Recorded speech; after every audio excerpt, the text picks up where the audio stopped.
Thank you. Hey, Pat. Good morning. Good morning. What can we do for you? I have recently transferred my 401k into an IRA account with one of the investment firms. And I had it when I had the 401k, it was in a stable asset account. Sure.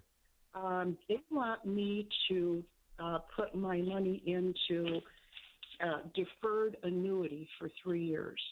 I don't know anything about annuities, and my gut feeling is just to put it in a bank CD. And I'd like to know what your thoughts are about a fixed annuity. It's a fixed annuity for 3 years. Sure. Let's cover one thing first. And Gary, you want to talk about what a stable value account is for our listeners who don't know what those are in a 401k plan? Sure. So a stable value account is designed to be, well, stable. So it's designed not to lose money, similar to a money market account, but it typically will give you a guaranteed rate of return. Now, the annuity that you're looking at would be something that would pay out in 3 years or start to pay out in 3 years, and it sounds as though it would pay out at a fixed rate. But what I would want to know, Pat, is, what is your age, if you don't mind sharing that? Okay, I'm 76 years old. Okay. I am not married, and I have no children. Okay. I don't really need the money. I just need preservation. Okay. So, an interesting rule of thumb that we often talk about is 110 less your age being a minimum amount you would still want to have for some growth. Now, you mentioned you don't need the money. A question I might have is, do you have a long-term care policy in place? Long-term care insurance policy in place? No, I do not. Okay. So sometimes folks say, well, Gary, I don't need this money to live on. And then I say, well, what happens if you needed home health care and you wanted to age in place and stay in your home and not go into a nursing home? Sometimes that can really, eat up those funds that you weren't otherwise expecting to pay. So we typically would suggest, even for our conservative and moderately conservative clients, to have some element, right, of equities. And what would you say, Aaron, in terms of the percentage, typically? Well, my thought goes to, I'm assuming you're on Social Security, and do you have some sort of pension that's also helping to support you? Yeah, a little bit.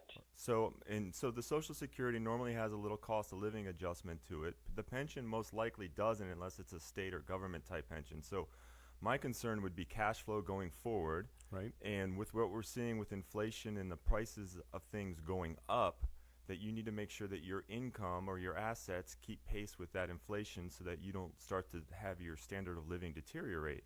And so the only way that can really happen is by trying to get your assets to continue to grow for you. And the only way to really do that is to have some sort of equity exposure. If you put your money into a CD right now, you're going to earn 0.5% to 1%. Probably in a deferred annuity, you're probably getting 2.5%. At best. Yep. And the inflation rate just released this past week was 5%.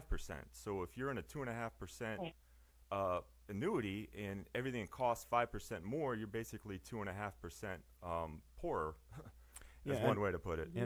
And Pat, one of the things that really, well, frankly, it irritates the heck out of me is when I hear insurance agents talk about, guaranteed rates of return.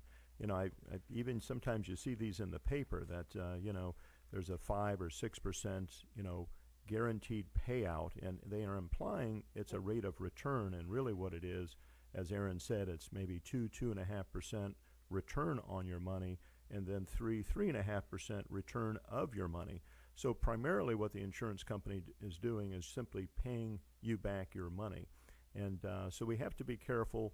A lot of folks don't realize, but the last 50 years, the CPI, Consumer Price Index, has actually gone up close to 4%.